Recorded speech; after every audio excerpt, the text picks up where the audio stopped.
Evening. We only have one. Just let us know when we're ready to record. Thank you. If I could get folks to take their seats, we're going to get started here in just a second.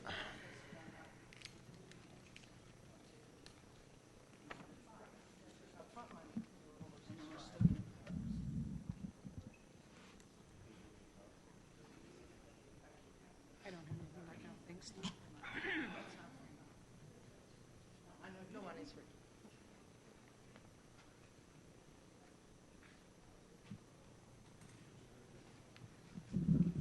Okay, good evening, everyone. I'd like to call this meeting to order. Welcome, everyone, to the City Council study session. Our first agenda item of the evening is the wastewater treatment plant's review of biogas.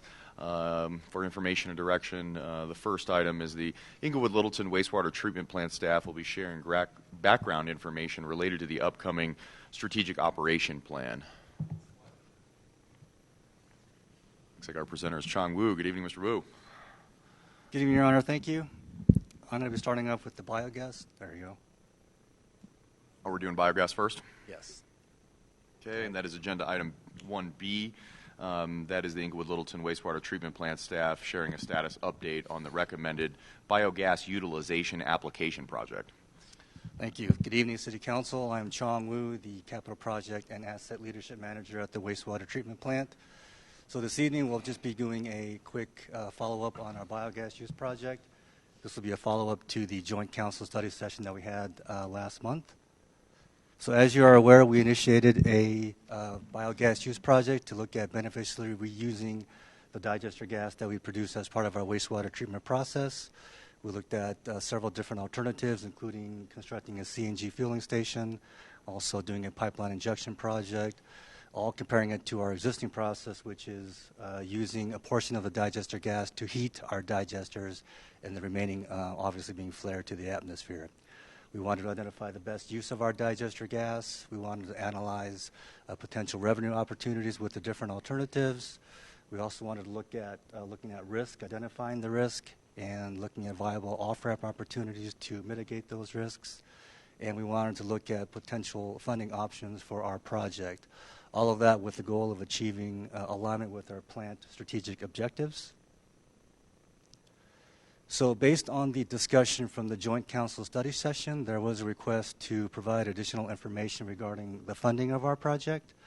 We've done a cursory review and identified 4 potential funding options for our project. Each of these funding options can be used or could be used for our project, and each would align well with our plant values. The first funding option is the City Cash Finance option. Obviously, this provides the best return on investment for our project. We're estimating about a 4-year payback period on the initial capital investment, and this is based on the current market conditions.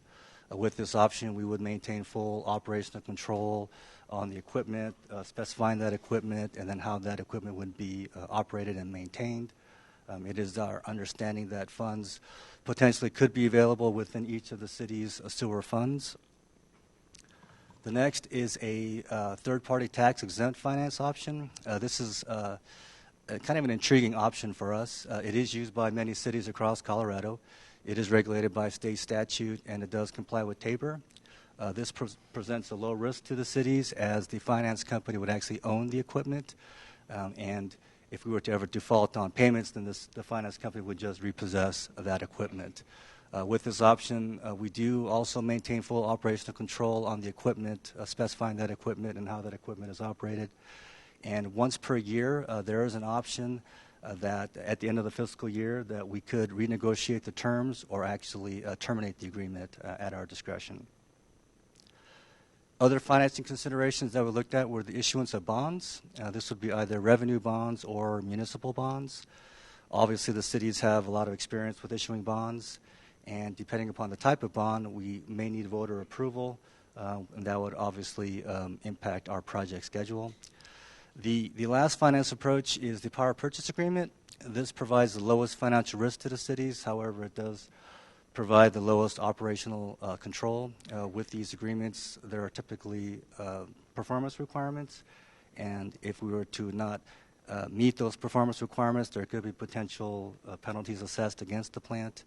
With these, we would have limited control on the equipment and how that equipment is specified. We'd have limited control on how that equipment is operated and maintained. Obviously, with this, there would be no debt incurred. However, with the revenues, we would potentially receive significantly less revenues than the first two finance considerations. And then lastly, with these are typically longer-term agreements that would limit us in terms of being able to have a viable exit strategy should market conditions change in the future. So with these four finance options, they each have their own pros and cons. It is important to note that we've made no decisions yet on how to fund this project. This is just the first step in the process. We need to gather more information so that we can provide more information to you in terms of recommendation on how to move forward. We are seeking support to conduct the initial design of our project so that we can glean more detail and then analyze the cost more thoroughly so that we can provide a more thorough recommendation for you. We would work with each of the finance departments within each of the cities and then come back to you with a recommendation. So in terms of the schedule, we first introduced this concept to you about a year ago. We initiated a feasibility study earlier this year, and then beginning in the summer, we started presenting updates to both city councils. In terms of next steps, we will be bringing a design contract for your approval in the October meeting on October 16. We hope to have the Excel memorandum agreement and the RIN broker services early next year. In the first quarter of next year, we hope to present a recommendation for project funding.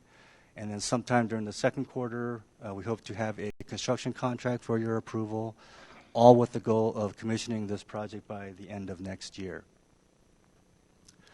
So finally, the pipeline injection approach is our recommended approach. It provides all of the benefits that we are looking for. It has the financial outcomes. It has the lowest initial capital investment. It has the quickest return on investment. It has the highest potential in terms of revenues. It has environmental benefits. It has the highest greenhouse gas offsets. And we would be able to repurpose nearly 100% of our digester gas.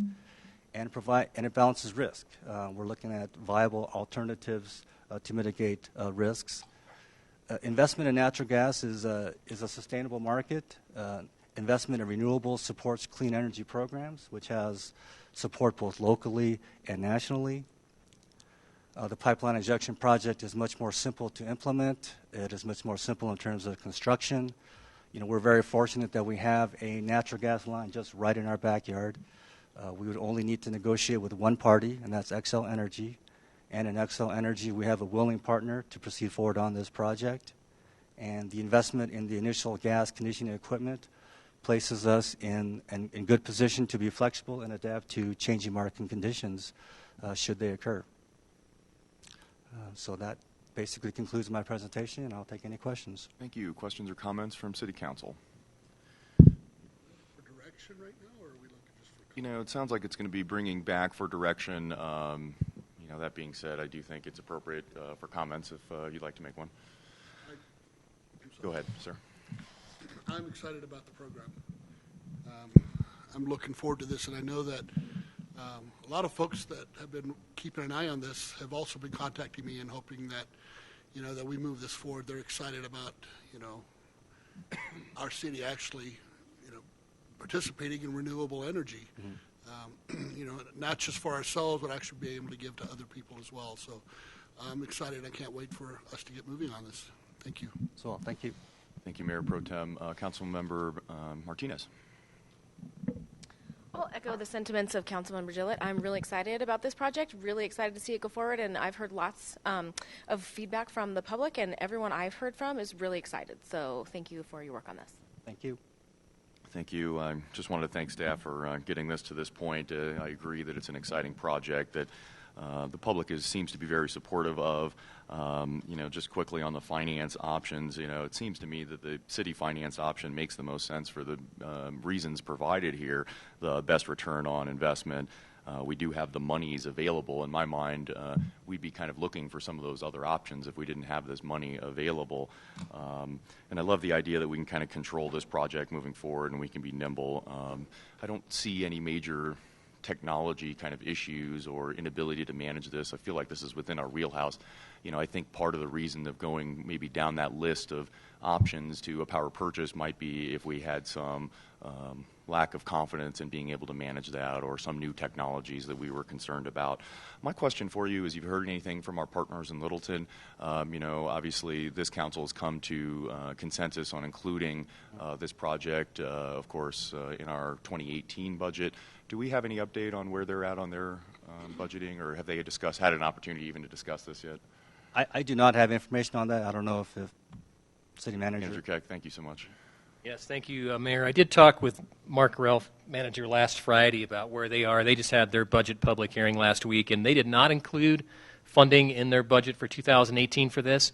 However, it was discussed at length, and they have seemingly approval of their council as well to move forward once, in fact, they actually see this presentation tomorrow evening and determine the way in which they'd like to move forward as well. They talked about a supplemental appropriation, according to Mr. Ralph, about funding, helping to fund this project when the timing was right.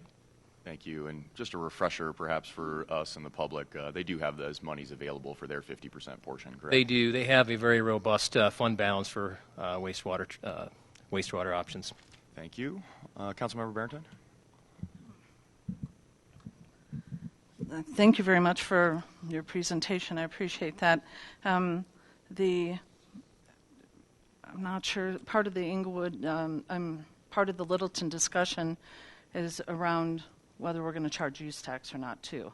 So I don't know how that meeting is going to go tomorrow night. While they did say at their meeting that they were in favor of this project, as I am, I'm very much in favor of getting rid of the flare. Well, actually, we'll never really get rid of the flare after reading the Corallo report. We won't be flaring methane, we'll be flaring CO2, but we'll still have the flare. But their concern was around us charging them use tax on capital improvement projects. And then they were willing to talk about some of the other issues that they have with the biogas. And one of them was the power purchase agreement. And in this information that was provided, it is the same slides that we were given on August 17th. And both councils asked for additional information on the power purchase. It wouldn't take 4 years to go ahead and recoup any cost. We would be getting some money as soon as they started any operation, so we wouldn't have to wait that 4 years. So for 4 years, we would have at least some income coming in where we wouldn't before. And there's some where it might I think on some of this chart that it looked like it was actually out 5 or 7, depending on which way we went. You said you haven't picked a financing vehicle yet. No. Have you put out an RFP for the broker? That's going to be issued, this is probably early next month for that. Have you already put out any information to try and get a broker for the RIN? No, that's going to be put out early next month. Yeah. Okay. And you do, I realize from looking at some of the power purchase agreement that if you get a broker, doesn't that eliminate us having a power purchase? No, that would be what they would be doing. My understanding is even with the power purchase agreement, we still need third-party verification on that to market the RINs and then sell the RINs to the obligated parties and monetize that with the EPA requirements. Mm-hmm. And when were we going to get some additional information on the power purchase agreements? Well, what we're asking for consideration or support is to move forward with the actual design phase. And with that, because right now we don't actually know what the costs are going to be for this project. And we want to actually identify the operational parameters, the equipment parameters. We want to minimize risk to the cities by specifying the right equipment. We want quality. We want to ensure that we have flexibility moving forward. We want to ensure we don't understand how we're going to operate this equipment yet. Will it be a manual operation? Will it be fully automated? Will it be tied into our existing SCADA system? The location of the equipment is still in question. Can we repurpose existing infrastructure, or will we need to build new infrastructure? We need to ensure that we meet safety requirements and code requirements. And so all of this needs to be done in this initial design phase, and then we can more accurately have the cost for your consideration. Because right now, the $7.5 million it's just a budgetary estimate. We don't know what the actual cost will be until we can do this initial design phase. And then we can go to both cities' finance departments and determine which method is the best way to go, whether it's the cash finance option, whether it's a third-party lease, or a power purchase agreement. Well, I appreciate you clarifying that you've put out no RFP since we had our joint meeting. My concern then comes from some of the stuff that Excel put in here about the requirements for meeting their requirements for this gas. And it seems from the master plan, the 2013 master plan, that has a lot of inaccuracies apparently in it because Corallo used different numbers because it wasn't proving out. And I'm not seeing where we're going to be able to meet on the heating value that Excel requires and the additional equipment that Excel will design and install, but it doesn't say who's going to pay for that, and that's about a little over another $1 million, and I don't know if that's being included or not. That is included in that $7.5 million estimate. So you're including it in even though you don't know which one you're going to be doing? Well, the interconnection agreement with Excel is part of that pipeline injection project, which is that $7.5 million project. Okay, so the $1,060,000, whatever it is, we would be paying for that? Yes.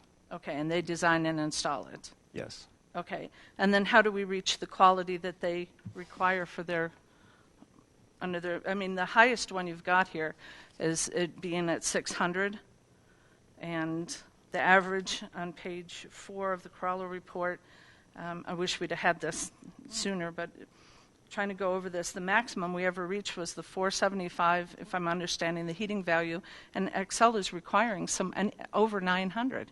So I'm not sure whether we're going to be meeting the requirements for the quality and what Excel would need from us to do this. And if we don't give them that kind of quality, are we then paid less for what we're providing, or will we have to put more infrastructure in? And there's some concerning things that came out in this Corallo report that we paid this consultant for that I'm just concerned about it. I want to do this project really badly, and I want to make sure that we're not flaring methane up into the air. It's one of the worst gases to do, so I'm on board with doing this. But if we're going to put this kind of $8 million, over $8 million over there, and maybe more than that, we have to make sure that it's a sustainable project. So I have a lot of questions on this. I think on the other one, you went up to 550 because Corallo said that they used I don't know. If we can't rely on some of the reports for 2013, it makes it a little difficult. And the issue of the flow. Because if we're using part of the flow and we're using the total amount of the flow and half of that flow into us is coming from Littleton, then one of them brought up, then shouldn't there be some compensation considering they're giving us raw material for what we're getting paid for later to make biogas? I don't know where all these discussions are going to go, but I know that when we're having problems with our partner like this and we're not communicating well and getting information in, that it just kind of keeps spiraling down. So if you could address the 550, the 457, and the 900 to 1100 that Excel requires for quality, I would appreciate it. Okay. Well, I'll try to succinct that.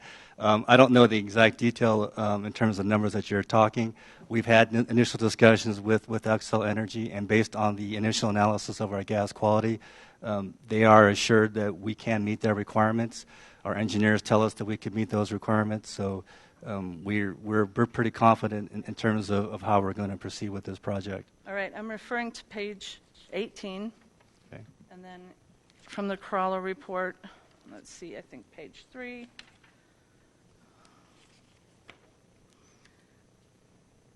So it starts with page 3 for them basing it off of that they changed it because they didn't like the numbers from the 2013.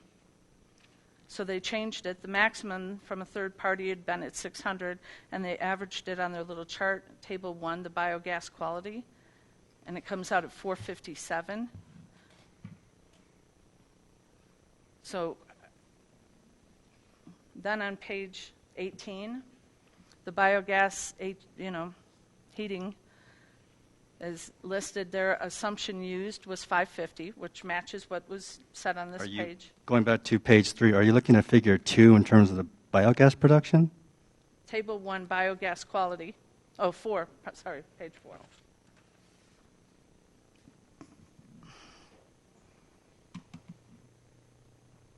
It does seem that there were a lot of problems with the 2013 master plan that Corallo recognized in this, but then, of course, they already have real numbers now instead of projections from there. But so they're using the 457, but then in here in the little note underneath, they said they're going to use the 550.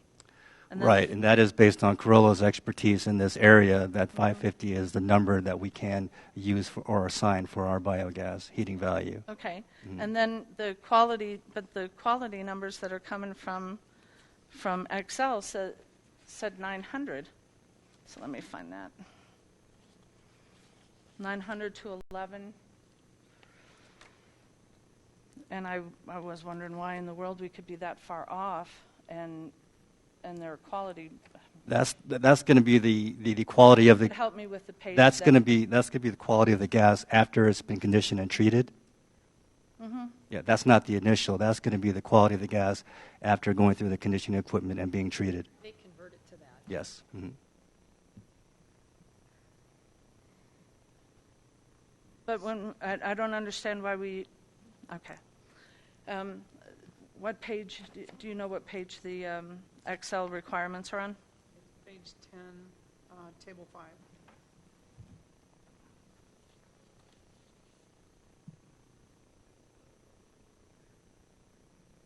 So how do we know that we're going to be able to get up to that standard? Well, that's why Corallo needs to design our project to make sure that we get to that standard. And based on discussions with other the equipment manufacturers, they're confident based on our initial numbers that the equipment can meet those standards. So the several additional tariff silent requirements that are in Appendix A, because it. Again, we've met several times with Xcel Energy, and they say that everything that is in place can be agreed upon and accepted. And what happens if it isn't? I mean, if Excel can't take this, or it's not the quality that they take, do they pay us less for it if they have to do more to it, or do they not take it, or what happens if we can't reach that standard? Because to reach from that 550 to the 965 to 1100 seems to be kind of a big jump, especially since we're making some assumptions and already kind of raising the number in there. Right, and that's where the design of that equipment will come into place to make sure that we reach those numbers. I'm just. I'll let somebody else ask questions before I ask the rest of mine. Thank you. Councilmember Olson. Thank you. Were there other questions that she asked that you were going to also answer, or did you get them all? I don't know. I want to give you a chance. Maybe it'd be helpful if we ask you them one at a time and let you answer it right then. Is that more helpful? Okay, Sure. So my first question would be, just to make sure that I understand this, the equipment that you're asking us tonight to approve, or at least to go forward on getting the design set up, so you can see what exactly is required in order to get it from the 457 up to the 900 to 1100 range, right? Yes. So this new equipment will allow for it to do that. Yes. Yeah. So I am all for it. I want to see us do it. And then secondly, you've given us 4 funding options that you've been exploring. And did you rate them in terms of what you think are the best by 1, 2, 3, 4? Or does it, okay. Just No, we haven't seemed done like that. in some ways the 4th one was the harder one. It just came out that way. It wasn't. Did it? Yeah. It was by Wasn't accident. intended. Okay. I would love to see some examples on the second one when we get to that point, on just how do some other cities do this, and what does it look like? If there's something similar that we could look at to say, well, that's about what you could expect from this if we use that method. It seems like the first one's a little better, but I would love to see some comparisons. I don't know if others would as well. I don't want to be the only one asking for it, but yeah. Well, I know there's a couple of projects that we looked at sort of nationwide that were provided in the previous presentations. Perhaps there's some data specific that you could let staff know that you'd like to see. So if you're at those that were identified, maybe just look at what the how it turned out. But I think those are my two. Thank you. Okay. I'm all for this. I think we should move ahead. So if we're going to do consensus, go for it. Thank you, ma'am. Move on to Councilmember Russell. I have a question on page 24 where it shows the 20-year net present value. And at the RIN value of $1.78 per RIN, or $0 per RIN from 2019 to 2022, it shows really an expense, $8,270,600. That is what we're assuming that it's going to cost us to build. Is that correct? Or why is that number negative? Oh, on the first line with Yes. the 178 and a 0, what it's showing is that based on a worst case scenario, the $1.78 is the average RIN value over the last 3 years. And then assuming, again, a worst case scenario that after year 2022, that the program were to terminate, that we would never be able to recoup our initial investment. And that's why it's negative. Okay. Mm-hmm. So then when you take $1.78 per RIN on the next line where it shows 2019 to 2038, Yes. does that mean we will recoup our investment by 2038 or? No, what it's showing, and I'm not a financial person, but what it's showing is that that is the net, the $1.78, that is the net revenue over a 20-year period, assuming a constant $1.78 per RIN over that time period. Okay, and so then it would be the same thing. The $2.50 per RIN is the baseline case, and that's really the one they're really Yes, projecting. Yes, to because occur. currently they're valued right now at $2.50, and then the next one, $3, is assuming that it continues to go up and increase. Real Okay. quick, if I could interject again, this net present value is attempting to value in current dollars the 20 years of future cash flows. Right, right. And I understand that. Here is my greatest concern. And I'm not against doing this project. I am all for doing it, but I'm thinking personally that perhaps the power agreement thing would be better because we have little to no risk. The company that does it is taking all the risk. Here's my greatest concern. If something happens tomorrow that it was cut off, well, tomorrow we haven't spent any money yet, but let's say early on in the project, we would owe all of that money, regardless of what happens. If we have somebody else taking the risk, then we're guaranteed income right away, maybe not to the extent. This is a futures market. And if RINs go away, I am not interested in spending taxpayer money on things that are this risky. And, I mean, perhaps we don't think things are this risky, but what if North Korea bombed us tomorrow and we went to war? Everything would go away. And there are things that can happen. And I think that it would be wise to not go into the debt that this is going to incur. And then just one other thing, one of the exit strategies on page 26 was to go back. It says the very last paragraph before the implementation of the plan is to return to the cogeneration to produce electricity, but that still would cost us probably another $2 to $3 million with only $500,000 coming back. I think this is more risky than we can even realize, and I believe if we're going to go forward with it, I would like to do the power agreement. Thank you. Thank you, Councilmember Yates. First of all, I would like to see this project go forward for a multitude of reasons. Financially, we're looking at a positive cash flow. The other is that keeping our environment, as clean as we can, just kind of makes sense. I do want to address a concern that was being made about what if we can't get these numbers up enough for its burning value. That's why we do the engineering first. We know what methane, we know how many BTUs you can get from methane. We know what types of substances are in that gas that we're going to have to purify, and that's what we're doing, is purifying it, taking the impurities out until we have a gas that is concentrated enough in order to be able to use for commercial purposes. So hopefully that helps the folks out there to understand what that whole concern was all about. So there you go. Thank you. Thank you. Thank you. I also wanted to ask a quick question here. Under the worst case scenario there where the $1.78 RIN and then the RINs go to zero, is there any valuation you can place perhaps on natural gas? I guess my thought is, even in the worst case scenario, if the RINs go away, that this natural gas has cash value or utility for our operations at minimum. And I think even in the worst case scenario, the natural gas market is not going anywhere anytime soon. It's substantially cheaper and cleaner than coal and even petroleum. So I see this as a very stable market moving long term. Again, Council, I shared with you that I'm part of the Bighorn Leadership Summit on energy. We've been looking at some of the markets and looking at, how even older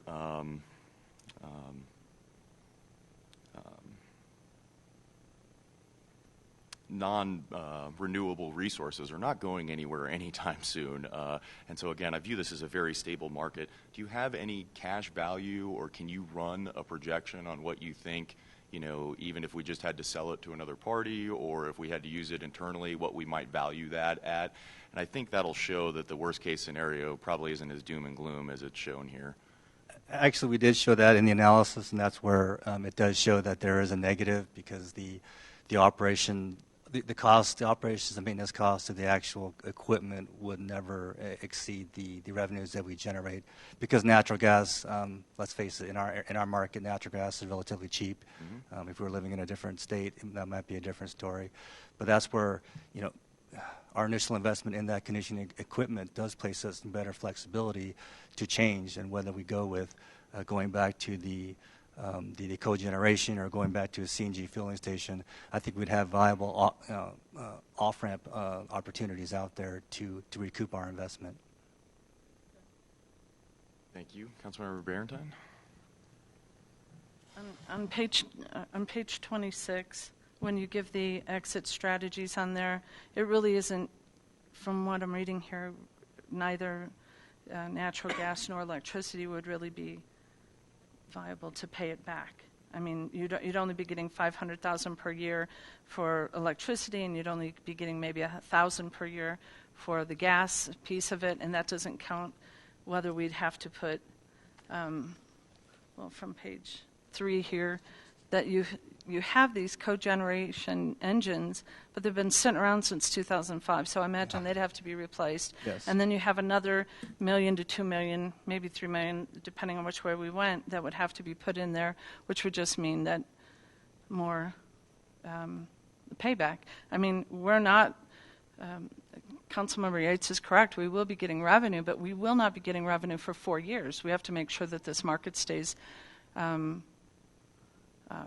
solid for at least 4 years, 4 to 6, depending on what's going on and what the flow rates are.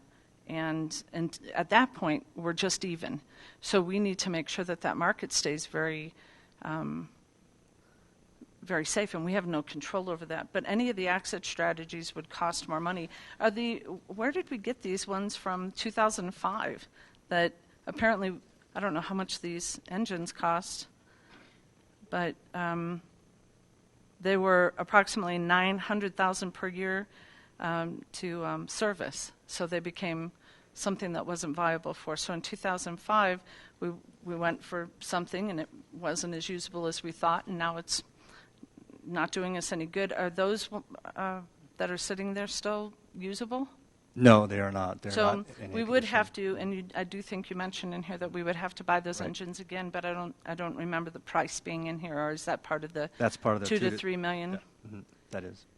So on top of the 8 that we would have already spent if the RINs, if this market fails, then we would have to spend 2 to 3 million more for something that will not recoup our costs, really, except for that we will be green. I mean, we will be at least not flaring the methane. Right. We will at least be using that. And I'm not saying that that's necessarily a bad issue, but Well, our goal it's not what we're being sold on the RIN piece of it as well. The schedule that you have here, Yes. this is, I mean, I'm kind of, because you said no other RFP has been issued since our August meeting. So how are we going to even come close to meeting the schedule? I was a little confused. Did we redo it? Well, we are, fast tracking this because we are a little bit delayed on our project because we are doing these these study sessions. We will issue the request for proposal for the broker services next month. We are in continuing negotiation with Xcel Energy on that memorandum of understanding. Once we get the design contract in place, we are still planning to have this commissioned by the end of 2018. But if you go with a power purchase, which you say you are going to go ahead and provide us additional information on power purchases, then they may not sell to Xcel. They may not go that way. So why would we be working on the memorandum of understanding with Xcel if we haven't made a decision on our financing yet? Because that would change who gets sold, who brokers it, potentially. So that seems like it's putting the cart before the horse to do that. We don't know that going to Xcel or going to a power purchase agreement would not preclude us to going with Xcel Energy on that agreement. But you don't know that it wouldn't either because we don't have the information from the power purchase agreements. I haven't received any more information than we had from August 17th. So I'm just kind of confused. If we keep pushing toward Xcel, and it's my understanding from trying to read up on some of the power purchase agreements that they would broker it, that's part of their agreement. So we would find that information out if we got that. So when do you think that those RFPs or that information will be made available to us on the power purchase? Well, we are not going to do an RFP for a power purchase agreement. We're doing an RFP for the RIN broker services. When did you put that RFP out? We will put that out early next month. And if getting a broker precludes some companies from doing the power purchase agreement, wouldn't we want to know that? As I said earlier, we still would need third-party. If we went for the power purchase agreement, we will still need third-party verification. We would need third-party engineering. They need to validate the RINs. They need to monetize the RINs. So that would still need to be in place. I'd really like to see the information from the companies come forward on exactly what they would be willing to allow, or whether by doing these other steps and putting RFPs out for broker services may eliminate some people that would do that. I would really like to have that information. And the rest, because the timeline on here already had the development of the memorandum from Xcel, it was starting in July. So it looked like this kind of had its own track, regardless of coming forward to either the joint committee or kind of this meeting. So I'd really like the additional information so that we know that we're protecting the investment as much as possible. Thank you. Any final comments or questions from council? Thank you. Want to move us on to the, I apologize. Councilmember Russell, did you have another comment? I just forgot to put it down. Thank you. Okay. I think the same with Mr. Yates. Yeah, great. Yeah, go ahead, Councilmember Olson. So are we giving him any direction tonight? We're just totally informational tonight. Yes. Okay, so great. Thanks. Thank you. Good. Let's move on to the strategic plan. Thank you. Thank you, Mr. Root.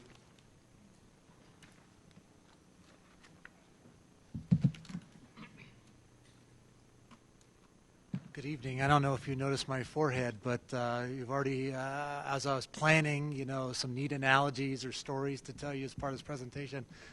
When I was walking my dog, I walked right into a tree. So take it easy on me. There's already been some. There's been some bloodshed already for this presentation. So at the last joint council meeting, we talked about a project that we're trying to initiate called our Strategic Operating Plan, and this is a plan that was in our budget that was approved by both city councils previously. And really what it's doing is, as you can see there, it's trying to accomplish five goals. But in simple terms, this is really our roadmap to ultimate long-term success at the wastewater treatment facility. This is akin to climbing Everest. And if you guys are familiar with climbing Everest, there's multiple camps along the way. And before we start talking about the strategic operating plan, I think it's really important to start with the first camp, which is base camp.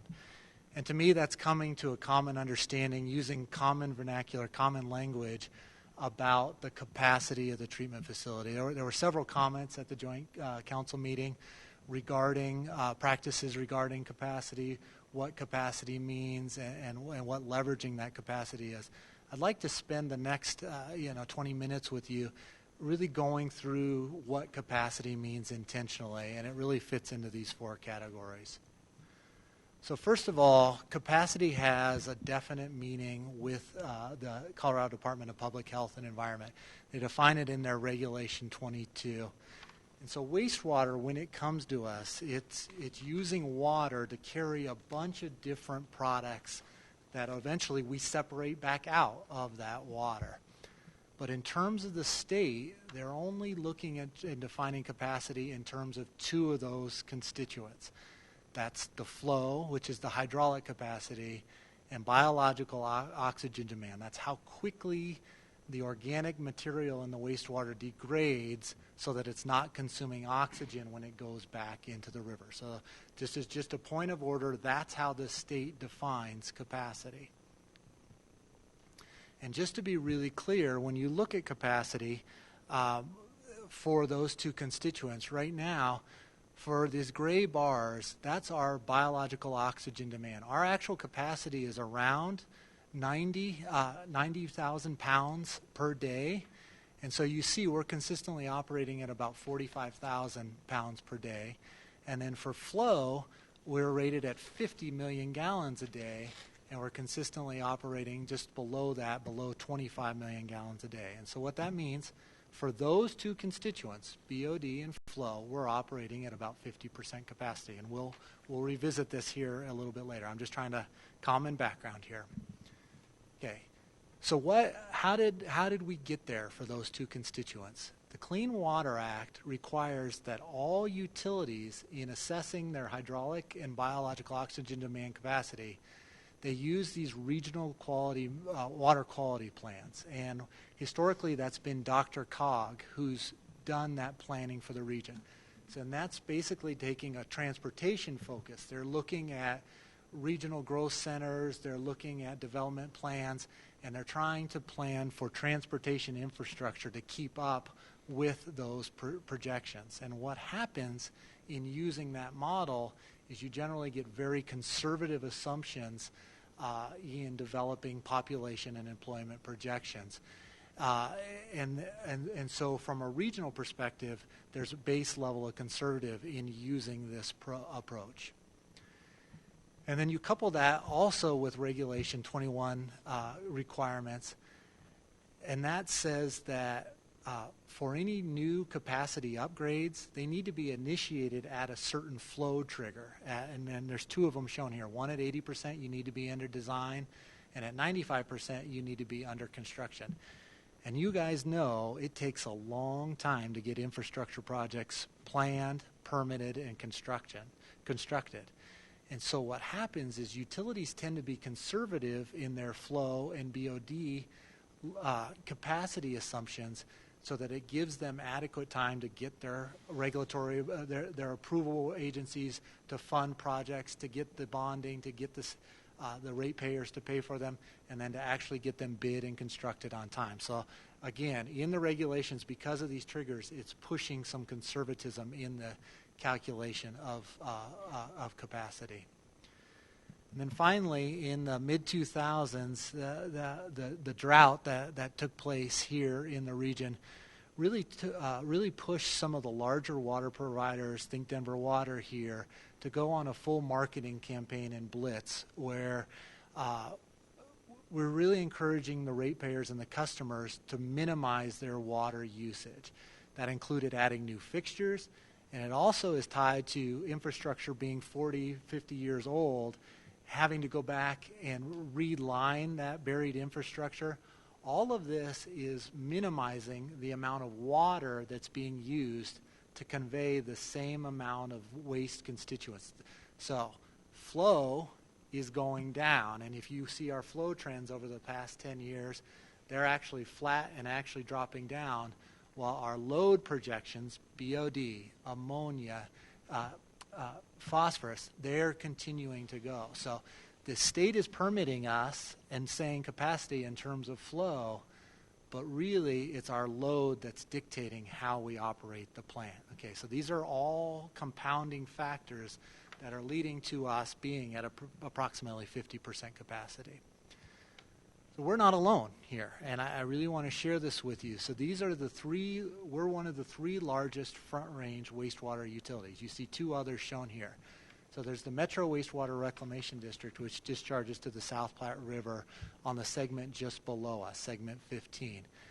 They serve 60 different entities, and they have a 36-member board that they are responsible to. They're operating at about 66% of their permitted capacity. They're a sole-purpose entity, and all they do is wastewater, and they're still only operating at 66% of the capacity because of these regional assumptions that are in play and dictated by the regulatory agencies. City of Boulder, they're the other extreme here, but also a very large facility. They only serve the city of Boulder, no sanitation districts. They're responsible to their single governance board, but they're only operating at about 50% of their capacity. And then if you overlay us on top, we're somewhere in the middle. We're serving about 21 different entities, and we have a different governance structure. And here we are, we're operating at about 50% of the capacity. And so all of this is tied to these regional influences dictating flow and BOD capacity, where the regulators and the regional planners, they're using conservative assumptions. They're assuming the worst case so that they're protective of the environment. And finally, from their perspective of the region, they don't ever want infrastructure to be the throttling agent for regional progress. They want our infrastructure to be robust and protective of the environment so that cities can then manage their infrastructure accordingly going forward. So that's sort of the perspective on flow and BOD, okay? So because we're operating at about 50% of that capacity, the plant recognizes, the staff are very conscious of the ratepayers' dollars, and one of the things we've done in order to protect that is we've negotiated in our permit tiered limits. And so what that means is that different discharge limits apply for different flow thresholds. So even though we're permitted, as you see here, for ultimately 50 MGD, we have tiers in our limits that allow different discharges at 32 million gallons a day and 40 million gallons a day. So when we're operating in the 23 to 25 million gallons a day, this is the limit that actually is in our permit. This is the limit that actually dictates what it costs to run our treatment facility. And you can see our allowable discharges per unit of flow are higher in this. And so while on paper we have more capacity, in day-to-day operations we're actually only using what we need, and we have allowed higher discharges as a result of that approach. The second thing I want to point out is it's a similar concept. You see 2 beakers up here on the slide. We have the smaller beaker and the larger beaker. Just because we're permitted at this 50 million gallons a day of hydraulic capacity, we only operate 99% of the time in the smaller beaker. What that does is it allows us to reduce our chemical costs. It allows us to keep our staffing low.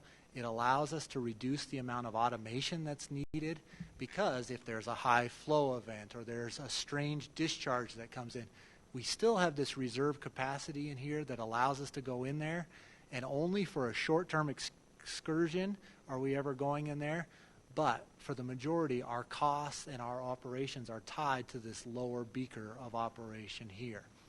The other thing, as we're approaching future regulations, having this additional beaker available to us, it allows us to test innovation. It allows us to prove out concepts that will ultimately save the ratepayers money long term without risking the overall capacity or compliance of the plant in the near term. So again, we have more paper capacity.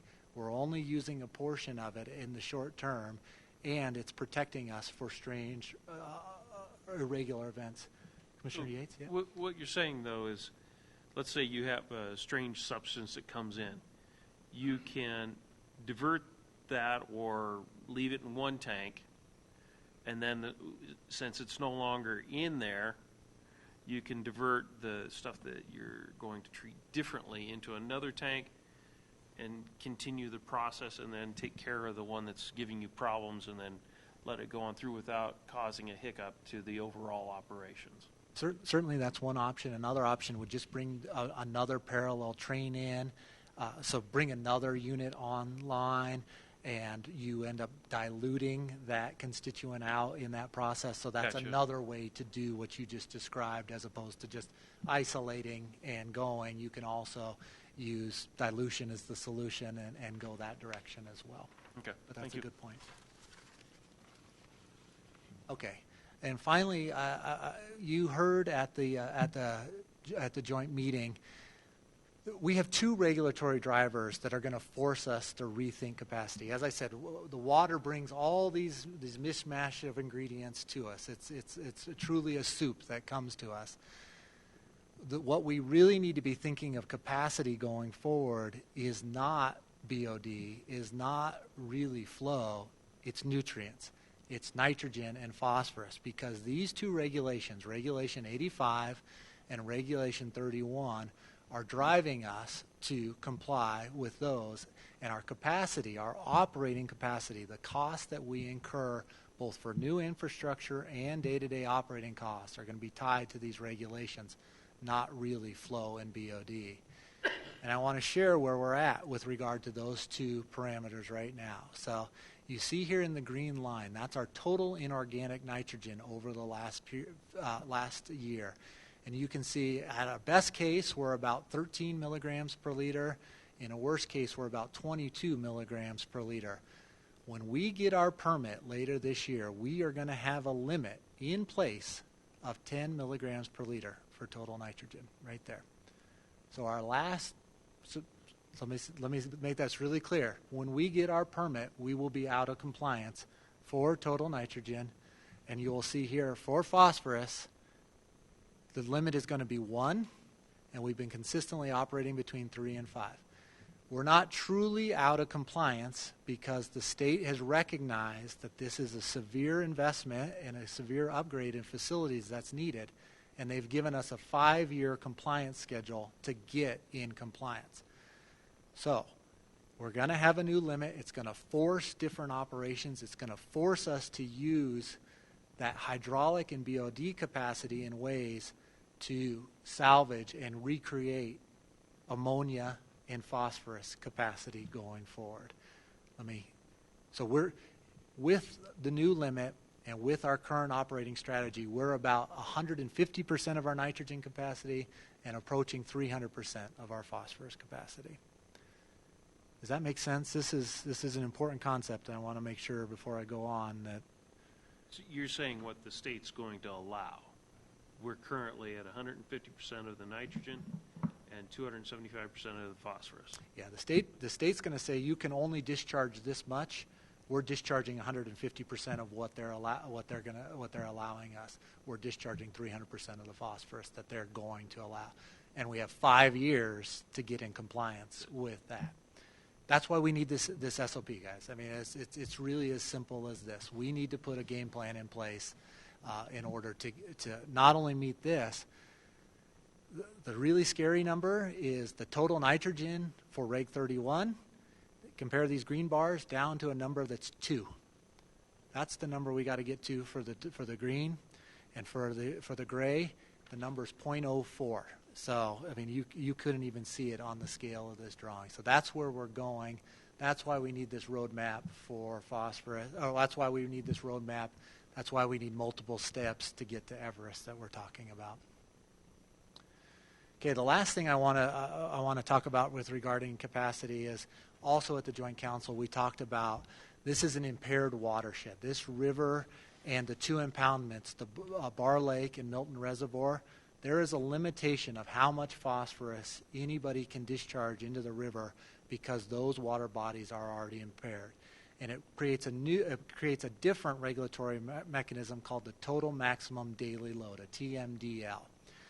you can see here, as Dan pointed out, we're about 50% of the phosphorus load in Bar Lake right now. So we are a major contributor here. And so how does the state allocate these total maximum daily loads? They look at the total flow, the number of point source discharges into these water bodies. And based on flow, they back calculate how many pounds of phosphorus you can actually discharge. So this 50 million gallons of hydraulic capacity actually buys us more phosphorus discharge load that we can move, that we could discharge into that. If we were to give up that capacity, if we were giving up our hydraulic capacity, we would also be giving up phosphorus capacity in a total maximum daily load driven stream. And so my point here is this capacity, in some states, in some parts of the region, they actually try to sell this capacity. I'm not saying we can try to sell it or not. That is one option potentially in the future. But at a minimum, keeping our hydraulic capacity and thinking of it in terms of phosphorus, it allows us to negotiate with all future dischargers on this stream. It allows us to negotiate with the state health department as different dischargers come into this segment. We already have 50 million gallons of load allocation in this river. That gives us the ability to negotiate with other entities as that demand for that discharge goes up in the future. Is that making sense? Strange way, it's like an asset.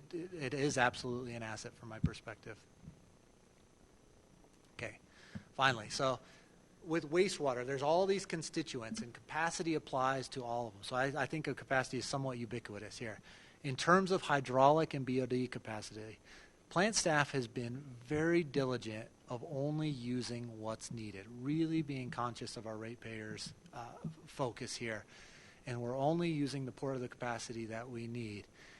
It also is allowing us to plan for innovation so that we can meet future limits going forward. In terms of nutrient capacity, in terms of the TMDL, it is a currency for future negotiations. For this watershed-based approach to managing nutrients, it provides us a very firm seat at the table going forward. And then also, we can repurpose a lot of that hydraulic and BOD capacity for nutrients going forward and save the ratepayers' capital investments going forward. That's why we need this strategic operating plan going forward. Okay, finally. Okay, go ahead, Councilmember. Maybe we'll wait till questions. Okay. So I just want to tie this all up together. So strategic operating plan. It's a $500,000 study. We're going to be coming back to this council for approval next month as part of that.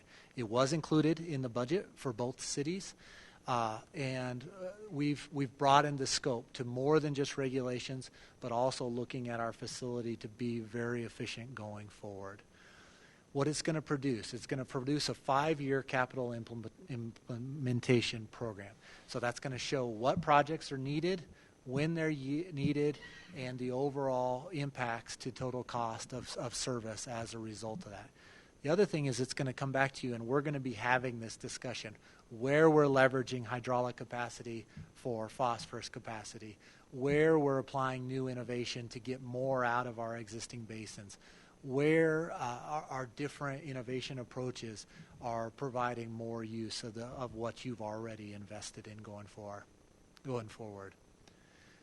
And you can see it's a holistic plan, but one of the major tenets is this leveraging existing capacity, leveraging existing infrastructure.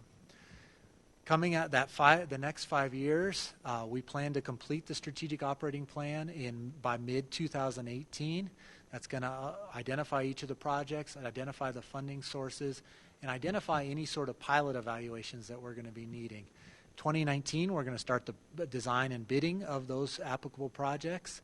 And then finally, between 2020 and 2022, we're going to need to be in construction so that when those limits that actually are in our permit go into effect after 5 years, we're going to be fully compliant by that time. With that, I'll be happy to answer any questions or hear any comments. Thank you. Questions or comments from council? Councilmember Yates. The inorganic phosphorus, where does that come from? It's really, phosphorus is a nutrient, right? And it's needed for cell growth. And so as we metabolize our food and we grow, some of us are growing bigger in this direction. That's the constituent. And so when we excrete it as part of our waste, that's where the phosphorus comes from. There's been a lot of push historically for regulating point sources of phosphorus in commercial products.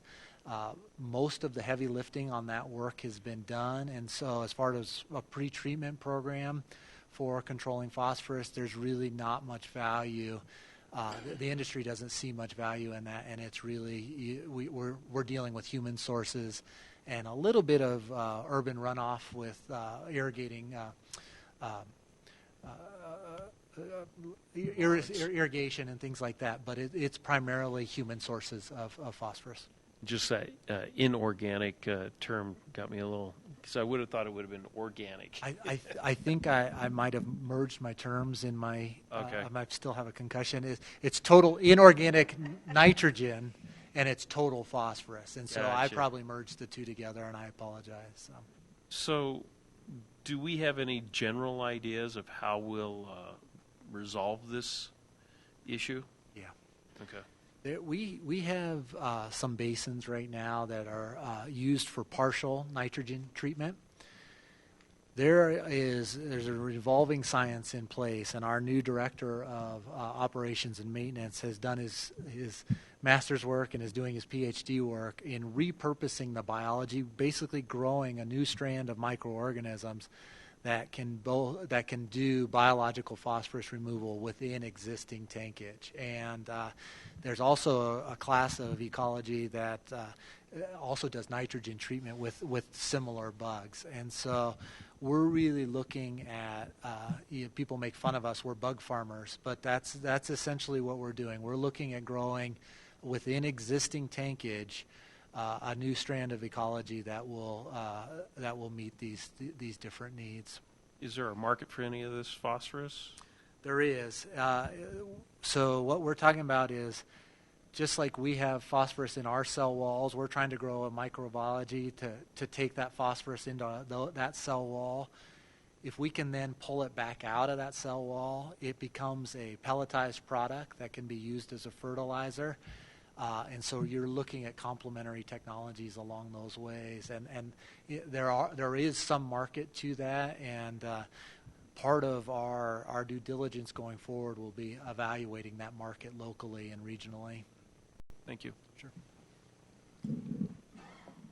Thank you, Director, for a wonderful presentation. I appreciate the efforts on the Strategic Operating Plan. I think it's critically important for our operations as we move past Reg 85 and beyond. And I appreciate you shedding blood, sweat, and tears to get this done. So, I appreciate the presentation kind of taking a step back on this capacity issue. I do think hopefully the council has a better understanding of this capacity issue. I'm generally comfortable with the capacity. I understand the conservative approach to capacity. I understand the benefits to the operations.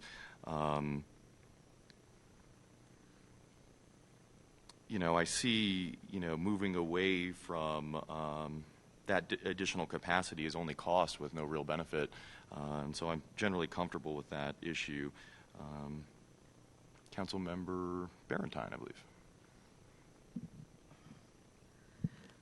Well, I appreciate that you're looking back at the additional capacity, because with the financing and everything, I think the expansion cost $168 million, which we're paying for, and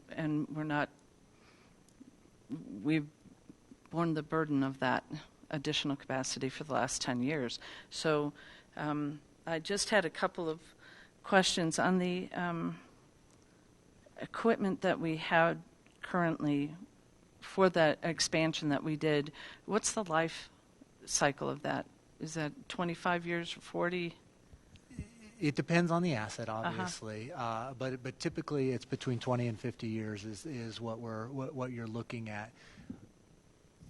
But just depends on the purpose. We're gonna repurpose that equipment for these tighter regulations, and so we'll be looking at reinvigorating those asset lives as part of that. And then I was on the wastewater treatment plant site, and I couldn't find the 2013 master plan and the other strategic operating plan that you had been going off before. When was the last time one was done? The strategic operating plan is a new term, and so there hasn't been one that's been done at the wastewater facility. But actually, if you search it, it refers to several previous ones. So I'd like to see whatever it was referring to. Try to concede the floor to director. Let him answer the question. And as far as the 2013 master plan, that should be up there. I'll verify. I just couldn't get it. Yeah, it might be. I will make sure I send you a link, because that was a question that's come up multiple times, and we've delivered that to council and with specific links to that.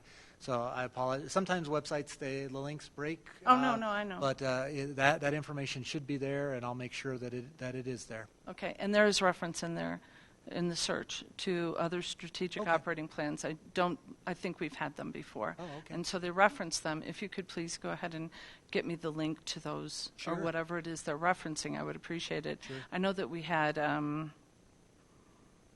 was it? Transformation Point last year, and then there was some, if you could send me the link for that one as well, so that I'm not sure that we got that whole thing. I don't think it was completed totally in October.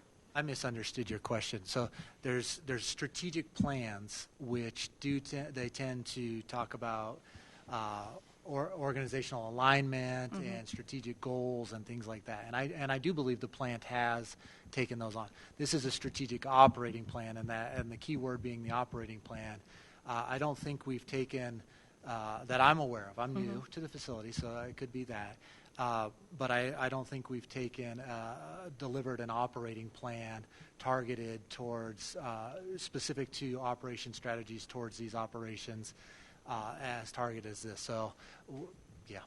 They're using the same acronym, so whatever that acronym is, since it's the same one, whatever they're referring to that's from, I think 2013 or maybe 2010 or 11, if we could see that. Because I think it's important for us to take a look if resources and time and energy was spent to make sure that we evaluate where we were from the last one and where we've come, so that we can have a better foundation for this one. Sure. So if you could send me that, I appreciate it. Be happy to. Thank you. Thank you. Councilmember Rolson. Thank you for your presentation. You should teach biology. I think I'd stay in it longer. You have some great ways of explaining things. On the slide just before this, when you talk about the schedule, I'm wondering if you could tell us a little bit more about, under the first item, 2018, the technology evaluation and pilot studies. What will that involve? Yeah, it gets a little bit to what Councilmember Yates was talking about, is repurposing these basins and growing a different ecology. So that's really what we'll be targeting. Is we want to de-risk these technologies and present the risk value profile to you as you're making your decisions. And so part of that will be identifying where we can leverage some of that hydraulic capacity and demonstrate some of these additional treatment technologies, different microbial approaches, and sort of prove them out at a half scale and some full scale, so that we can come to you and say, we're confident about the investments we're asking you to make. It's fascinating, because what you're doing, you're just doing live studies all along then. Yep. And so based on literature work, right, and other smaller work, but I think it's what you see is these are living organisms, and so you have to test them at somewhat of a full scale in order to make sure they're functioning appropriately. That's great. Thanks. Found your master plan. Okay. On your site. Oh, thank you. Long-term master plan. Thank you. Councilmember Yates. There's been some conversation in our community for quite a few years about our capacity issue. There's been allegations that it's been way overbuilt and so on. And you made the comment that the capacity we have, we're at about 50%, but you do that for conservative reasons, what-if scenarios. The other thing is it also helps you with negotiations with the state. Now, is that a new function, or is that something that has been true this whole time? As I tried to point out in here, all of the utilities along the Front Range are operating in this 50 to 60% of their hydraulic capacity range. And so we're not alone in that. And part of the reason is we're always, in this industry, always looking towards what the next regulation, what the next restriction on operation is. And because what you're seeing is the investment in hydraulic capacity is it's an early investment in in offsetting the costs that are going to be needed for nutrients going forward. And so I don't want to be too flippant here or too loose. It's almost a rate smoothing operation. Is this investment in hydraulic capacity that can be leveraged in subsequent investments to offset subsequent investments in nutrients and other items going forward. So these are not squandered investments. These are investments in the overall life cycle of a utility. So when they made the expansion, it was a good decision from the standpoint of keeping our rates down, being able to handle the capacity, being able to have a negotiations type of chip with various regulatory authorities, and what if scenarios when we get bad things coming down the road, we've got that capacity or at least infrastructure to treat or dilute or whatever we need to do. Is that correct? It's not appropriate for me to say good or bad, but I can tell you it's very consistent with what the utility community has done, what the regulatory environment has imposed on us as utility entities, and I would say it's consistent with the practice of the industry, particularly in this region. That's a good answer. Thank you. Thank you. Councilmember Barrington? Well, thank you. Apparently the link didn't work for me, so I'm sure I feel at somewhat of a disadvantage because I'm sure Councilmember Gillett and Councilmember Martinez were able to kind of look then and see where the flaws were in that 2013 master plan. So I don't know why the link isn't working for me, but if you could send it to me, I'd appreciate it, because I am concerned that the consultant, Corallo, found so many discrepancies with it and wanted to use different numbers that it wasn't right, and I want to make sure that going forward that we identify where those flaws were in that master plan so that we can go ahead and have more accurate information moving forward. As far as the expansion of the plant, we haven't saved money yet. We're still paying that off. I mean, we have infrastructure that 50% of it we are not using, and we get no money from that. That is the burden that we are bearing to do that, including keeping the equipment up that doesn't get used. Equipment still gets old, so we have to be very careful about having that much more capacity than what we're using and paying for, and I realize why it became such a contentious issue, because we're paying for that. I see that you're trying to go ahead and use some of that capacity. I'm a little, I'll have to wrap my head a little bit more around the redefinition of the capacity and how you're doing that and how it goes into the construction, but I appreciate that. So I do appreciate, thank you for looking that up, but like I said, I wasn't able to look it up to kind of look at some of these things that Corallo recognized and identified that were problems in there, so I will have that opportunity, and if I have any other questions, I can always forward them on to you. Great. Thanks. One final thought, I guess, on the capacity issue is that I think reasonable people can probably disagree on whether or not we could have, built out that additional capacity to a slightly lower, total capacity. But I guess I just want to, reiterate the sunk cost nature of most of that, that we've kind of incurred the bulk of that transactional cost. And then again, to reduce the capacity, in my mind, has very little benefit with additional cost. Any further final comments or questions on this issue? Seeing none, we'll move on. Thank you, Director. Thank you. Should we press forward? We're a little ahead of schedule here. Should we press forward? Yes. Yep. Is everybody okay on bio? Let's move on to agenda item 3. This is Dry Gulch floodplain update. This is informational and directional. Public Works staff is present to discuss the Dry Gulch resident notification and draft resolution. Good evening.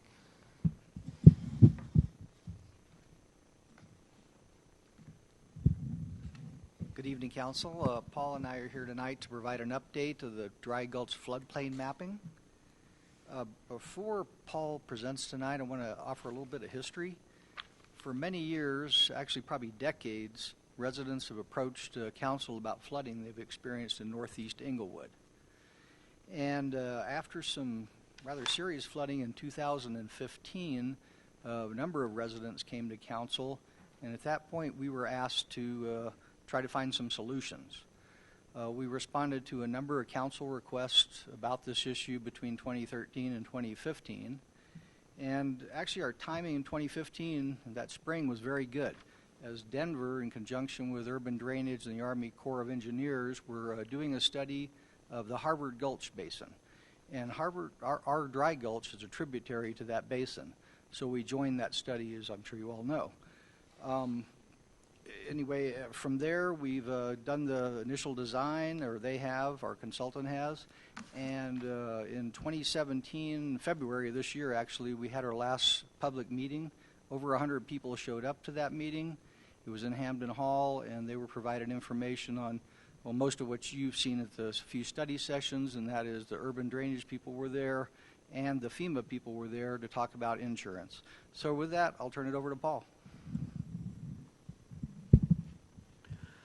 Good evening. So I'm here tonight to review 2 items with you so that you can ask questions, you can discuss them, and then provide us with a consensus on moving forward.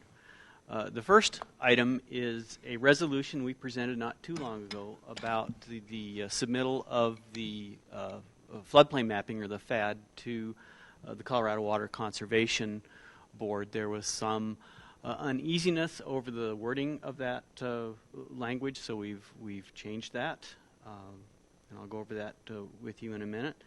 And then also we have prepared a status letter to be sent to the residents and property owners in advance of the next public meeting, bringing them up to date on the status of the floodplain designation.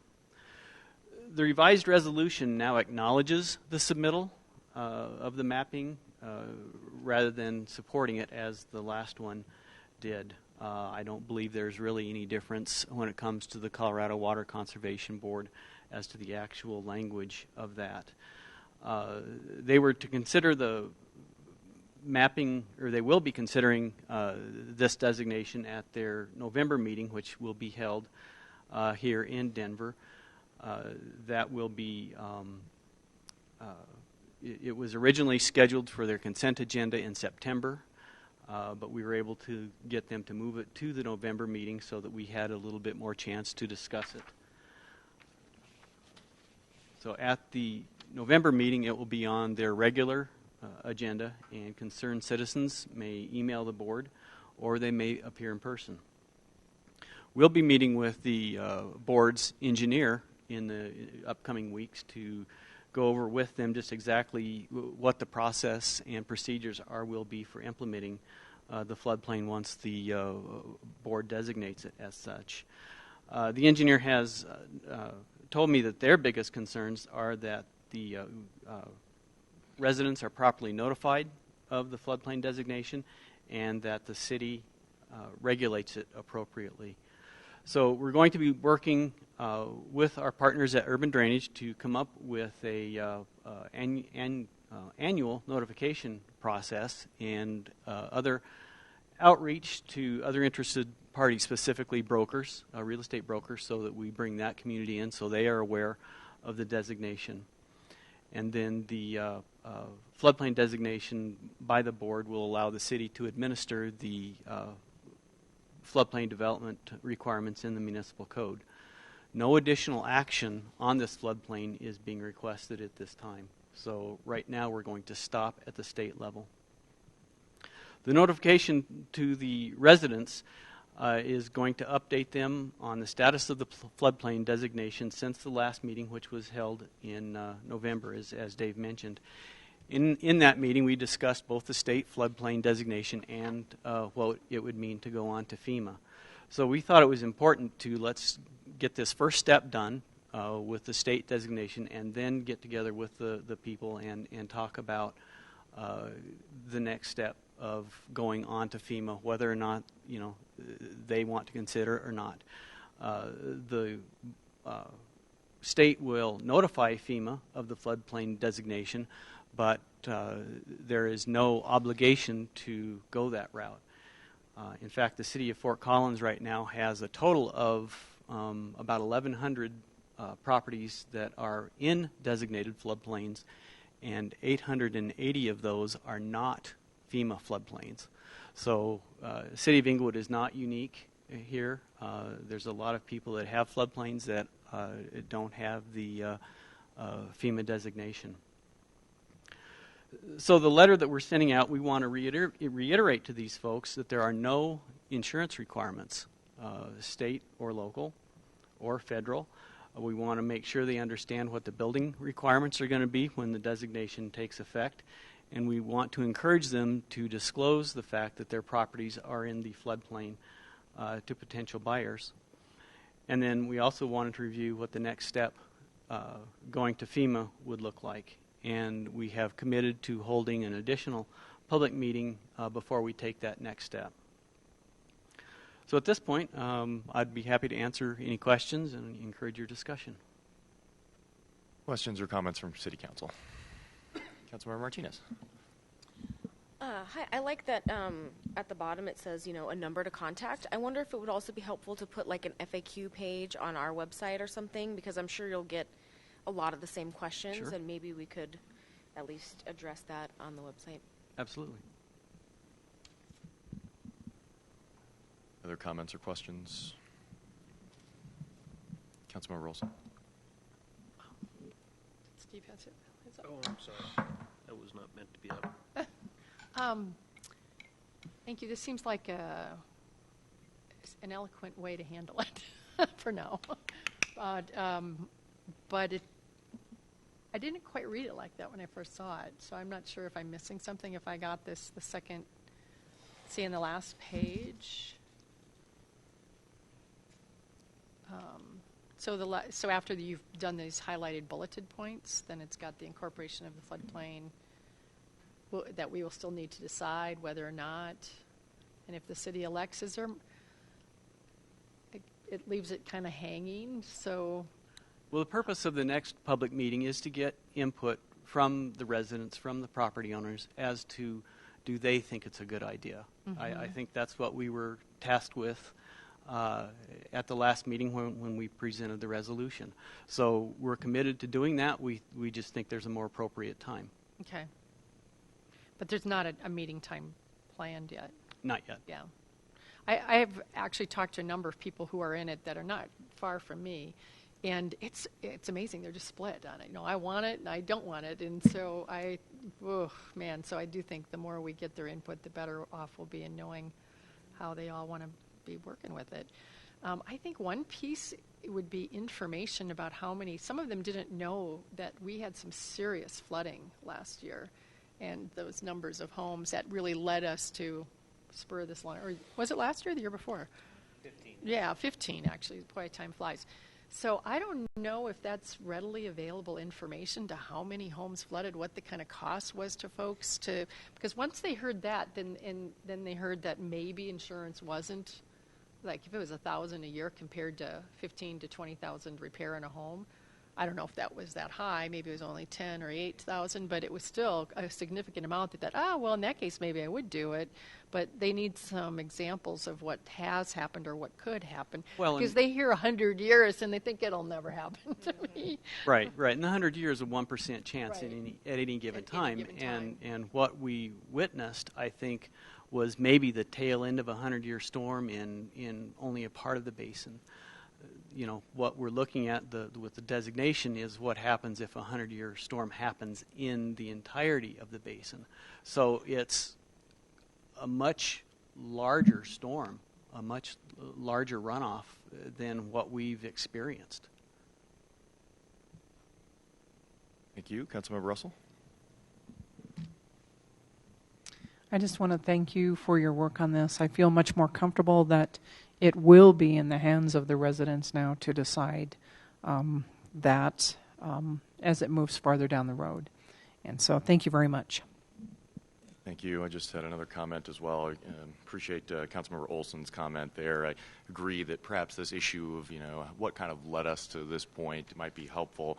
Also, I think letting folks know that we have a long-term solution in mind, describing the Northeast drainage sort of project, and also describing that the bottleneck on the project is having a new pipe to link to near Harvard Gulch from Denver. I think if they understand the regionalness of this approach and the requirements with cooperating with our neighbors, they might be a little more patient with us in trying to figure out this solution.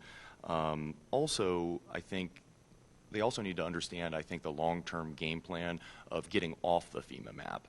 That the understanding that at some point when this project is done, this isn't a forever kind of thing. That, I think we heard from the FEMA folks that they do these analysis on a 5-year basis, I think is what I kind of heard from them, if I'm not mistaken.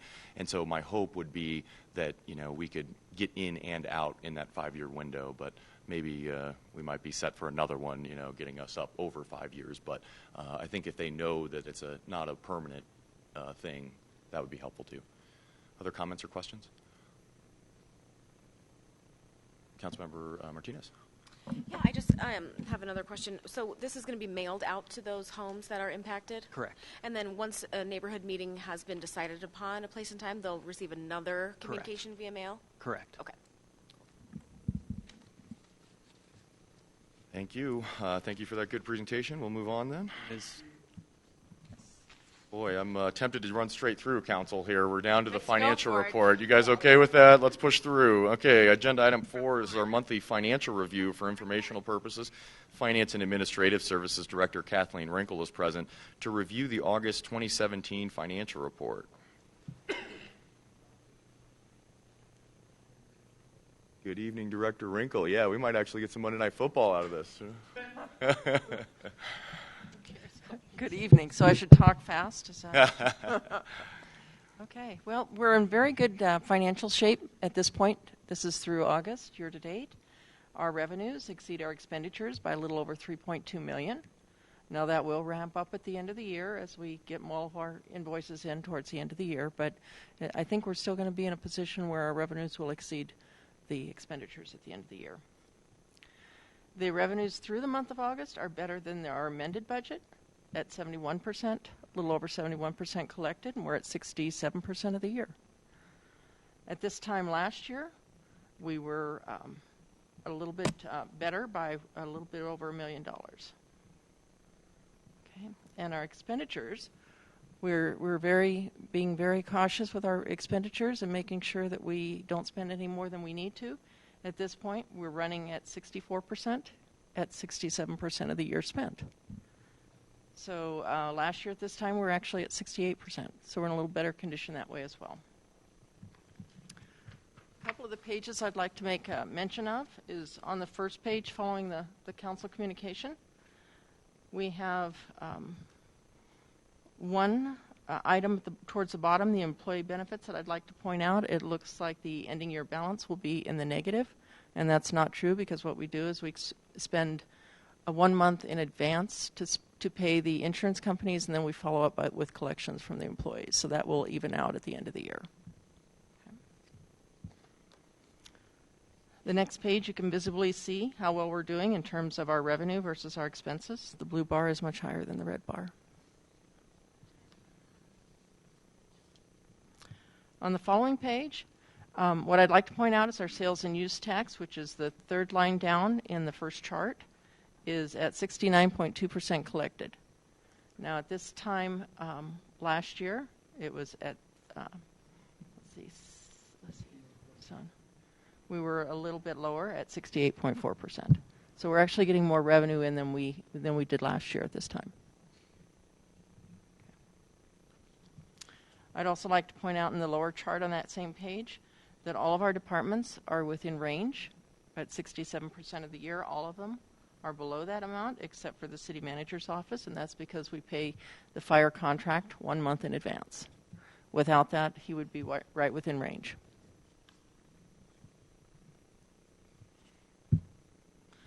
The rest of the pages you've pretty much seen before. Page 4 is informational. It stays fairly stagnant from one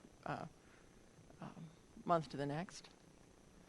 And so we are at 22% estimating where our fund balance will be. And we only need 16.7%, so we're fairly comfortable with fund balance as well.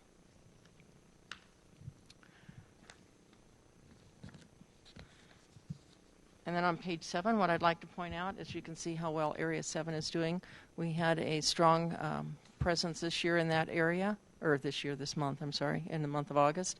It didn't go above and beyond like it did the month before, but we were solid in our income there as an average.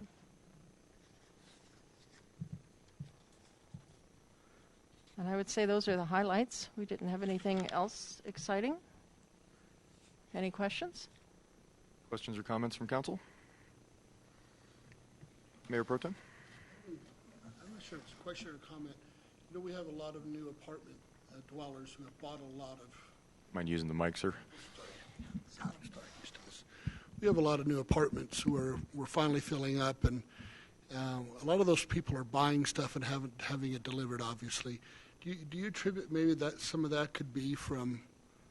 You know, can we tell what part of the city it's coming from, or are we just... Without understanding what they're buying and where they're buying it from, I don't believe we could at this point. We are looking at some research to find out how much our internet sales are in comparison to some of the others. We believe some of it would be there, and whether we can collect sales tax on it or not may be questionable depending on their nexus. Thank you. Councilmember Maritime? But you are still projecting a 4.6% increase in the sales tax for next year. I mean, so you're not, I haven't seen it go down. For sales tax? Yeah. Yeah. Yeah, so, okay. Yeah, it'll depend on how well the areas do around here. I think mainly the brick and mortar. I'm sure you looked into it and you're expecting that increase, so. That's what we're expecting, yes, ma'am. Any other councils or questions or comments? Seeing none, thank you so much. Move us on to... Sorry? Keep it flowing. Yes, move it exactly. on to... Oh, I do have one more thought that I'd like to share. We are converting our ERP system, and with that, in the month of September, we'll be cutting off early. So what I'd like to request from council is to skip the September report, since it won't be terribly meaningful with only partial month worth of data, and then we'll pick it up and concatenate it in October. Okay? Not seeing any major objections, so I think we'll count that as consensus. Thank you, ma'am. Meaningful, right. Thank you. Let's move on to Councilmember Choice. Anybody want to kick us off this evening? Nothing tonight. Thank you, Mayor Pro Tem. Councilmember Russell.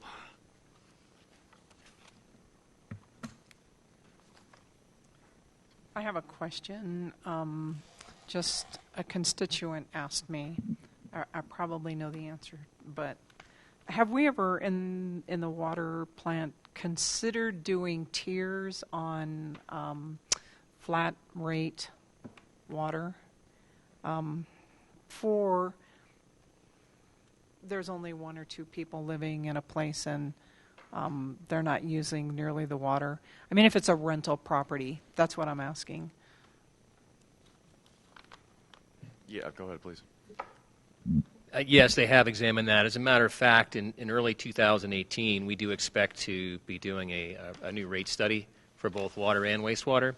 And I think within that, those water rates will be examined.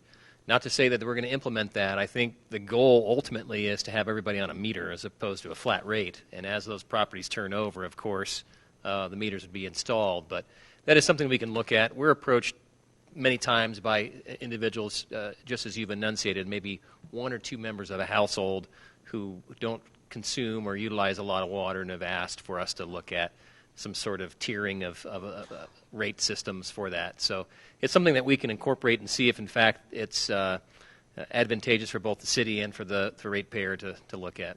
Right. I mean, ideally, the landlord should probably put a water meter in, but Yes. that's a cost to the landlord a lot of times that they're not willing to recall our program, however, well, we will finance the cost of that meter and offset the cost, the capital cost, with the savings through the program. And so folks like you're describing, I think, are perfect for that type of a program to get them onto a meter without any out-of-pocket costs. Not if they're passing it on to the renter. Right, exactly. Right, exactly. Yes. That is the problem. That's the problem. Mm-hmm. It works for a But homeowner, but not if you're passing it all onto your renters, and who cares? Sure, but the renters themselves are still price sensitive, and whatever the all-in cost for their housing is, they have a better understanding on, and that does impact how much rent you can ask ultimately. And so, I do think it's a landlord and tenant issue. And so, again, I'd plug them on that program if I could. Okay, thank you. That's it. Thank you, Councilmember Yates. I have nothing for this evening. Thank you, Councilmember Valentine. Just for the city manager, they had in the presentation they said that both cities had put the $500,000 in for the strategic operating plan, but on the minutes for the last meeting that are available are August 17th, and it said that would be decided by an email vote. How do you document that so that it's on there? Yeah, I assume that they approved it and that he did an email vote. Yes. So Okay. both cities, actually, it's $250,000 because it's total $500,000 Right. cost. Yeah. So when those email votes are conducted, Brenda Varner does and should post the resultant minutes from that particular meeting to indicate how those votes went. And I believe I haven't seen those minutes. I think they have a meeting this Thursday to approve those minutes. So you'll see the minutes from August's meeting as well as any electronic vote as well, with those minutes to be approved. Okay, and will they still be attached to this? Because the only way I'm getting them is if I do the search for supervisory, and then all of them come up, and I have to look for the date. Correct. Yeah. So I'm they'll not be sure they'll where be they're- attached as considered the August 2017 meeting. Okay, and when is the next meeting for the supervisory committee? I think it's this Thursday. Okay, all right. Thank you. That's all I had. Thank you, Councilmember Martinez. I just had a thought about the water metering program. Is that something that KEB could help with as far as like public education, getting the word out about that program? Who would I get more detailed information on about that particular program to send to KEB to see if it's something they kind of want to help Yeah, with? I would start with Mr. Brennan in Utilities. Okay. Or Jennifer Erickson, who's the business manager. She can probably provide that information to you that discusses that particular program for both the flat rate folks moving to a meter as well as just the turnover of homes that are on flat rate looking to add a meter. Okay. Thank you. That's all for me. Thank you for that. Councilmember Olson. I just have one thing. I think on October 9th, just a heads up, I will be out of the country presenting at a conference, but I will be back on the 16th, which is a study session and a regular meeting that night. But I'll remind you next week. October 9th. I think it's a study session with RTD parking, some parking matter, and Museum of Outdoor Art, and then the small cell technology discussion. Is that right? Yeah. Thank you. Moving on to Mayor's Choice, we are also going to have missing the Mayor Pro Tem celebrating his 39th anniversary that night. So if anybody else is missing, let me know. That way we maintain our quorum for that night. Oh, I'm going to be gone. Yeah. Oh, if that'll make it so you don't have a quorum, you'll have a night off. I thought that's what you were fishing for, Joe. No, I definitely was not. However, if that is the case, let me know so we don't show up for nothing. But just wanted to make sure everybody's... Keep it in mind. That's right. Real quick, I just wanted to share a couple of items. This last week, I was at Craig Hospital celebrating Sammy Day here in Englewood. Beautiful event. This gentleman was surprised by the proclamation and the great celebration that met him in the parking lot there and continued on. Really great celebration put on by Craig.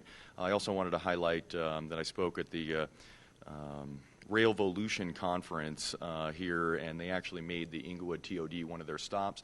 This brought transportation planners from all over the country, members of regional COGs, similar to our Dr. COG from all over the country, to look at our transportation transit-oriented development and sort of look at the positives and some of the lessons learned and what the sort of future of this site is as they're planning all over the country. We had the grand opening of Englewood Tavern. Please check that place out at 4390 South Broadway. Beautiful group of owners there who are very connected to our community. Most of the ownership is Englewood High grads and really great long-term residents. That's right, and very Englewood feel there. So I recommend everybody go check that place out. And the mayor did a beautiful job with the ribbon cutting. Everybody was very glad to have you there. Thank you. Thank you. And the chamber did a fantastic job of setting that up. Let's see if there's anything else I wanted to highlight. I don't think so. Nothing this week. Let's move on to city manager's report. I don't have anything appreciable to report this evening, Mayor, other than we do have agenda if you want to cover that. Let's do it. Okay. So next week being October 2nd already, my goodness. Yeah. Yes, it does. The study session will be an examination of the police building construction update, so it'll be talking more about the refinement of cost, looking towards the completion of the guaranteed maximum price contract that we hope to be able to bring forward on November 6th to the City Council relating to work to be done by the contractor that has been helping the city on this, Adolphson and Peterson. The regular meeting has several topics on there, some second readings from some items that have carried over, as well as the first readings of any of the budget appropriation ordinances for several of the funds, actually all the funds that will be required for the approval. Looking forward to October 9th, actually we will have the Museum of Outdoor Art coming to report to you on their annual report of what they've done and some of the numbers and figures and facts that they've had with visitation as well as some of their events. We will be discussing the RTD parking matter. Staff has met with RTD and we're now prepared to discuss the findings of that meeting. We are actually going to move small cell out again, but in its place we're going to have NavPoint come and do a presentation on eMRF leases. They have, yeah, you're going to miss that. Several folks have come forward desirous to do some leases, so they'll come and talk to you about where they are and seek some direction on some of the parcels that they're having a stickier time with. So those are some of the items that are coming forward. Questions or comments from council? Seeing none. Anything else, I'm sorry, Manager I didn't hear Keck? Questions or comments from council on the agenda? I just, since we're having the MOA coming, I noticed that on the web page that the applications for aid to other agencies, and that made me think of MOA, already went out with the deadline of October 13th, and this council has not had a discussion from the last year when we had some concerns over continuing this process or how much we should give to that. We haven't had a discussion about that. So prior to MOA coming, I think that we should decide what we're doing for outside agencies and the fact, I mean, we got stuck in this last year because we go, well, we already put the applications out. We don't want to tell people we're not going to do it.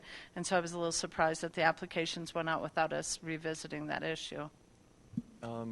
Refresh my memory, though. I don't believe MOA is an applicant for aid to other agencies. They're not. I believe No, it just made me think of them Thank in you. combination Okay. with them. I understand where you're coming from. I appreciate that. And, you know, I feel like this council has kind of discussed this issue in the past, and I feel like has come to some consensus on this issue, and perhaps maybe I need my memory refreshed in that regard. I'm open to some discussion before we adjourn here on that. Councilmember. When the mayor-manager agenda meeting was moved, you stated on the record that there would be no discussion except between the mayor and the manager. So, He asked. so you asked.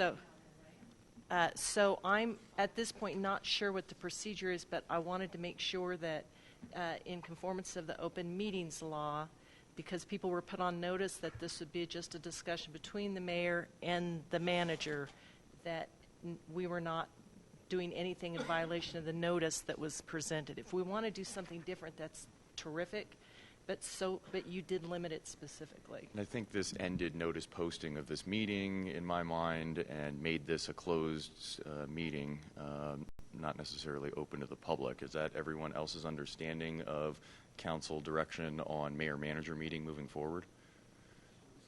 I see nobody objecting here. Councilmember Olson, did you have something? I'm not sure what just happened here. You were asking us about the study sessions, so was that, then did we just accidentally enter into a mayor-manager meeting by talking about that, or is that what you're concerned about? Or No, I think No, almost okay. moved on to city attorney's choice might be a good way to think of that. I think that was an issue that. Sorry, I thought you were trying to set the agenda. I did too. I think that's where it came up. Oh, I see what you're saying. Yeah. So I just was trying to figure out what just happened here. No, and fair enough. I think, just real quick on comments on that as well, I think that is kind of the process. I mean, ultimately, inevitably, issues are going to come up by the time the agenda is sort of set on Monday night and released in our packets on Thursday. And Manager Keck and I will be in communications on that. I'll always loop in the Mayor Pro Tem as well to make sure that he's up to speed on that in case there's ever an issue and he needs to take the reins. So questions or comments on that process? Councilmember Russell? So can we only talk about the mayor-manager piece, or can we talk about the question that has come up about MOA?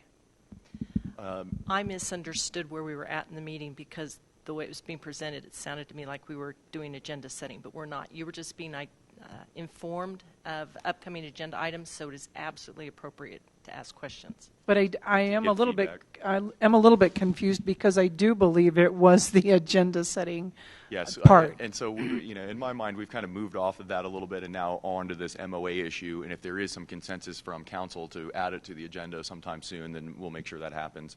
So if you'd like to comment on the MOA issue, you're welcome to now. On the MOA issue, I would like to comment on it. They are a very wealthy organization. We are struggling to make ends meet. And I think we probably do need to bring this back up.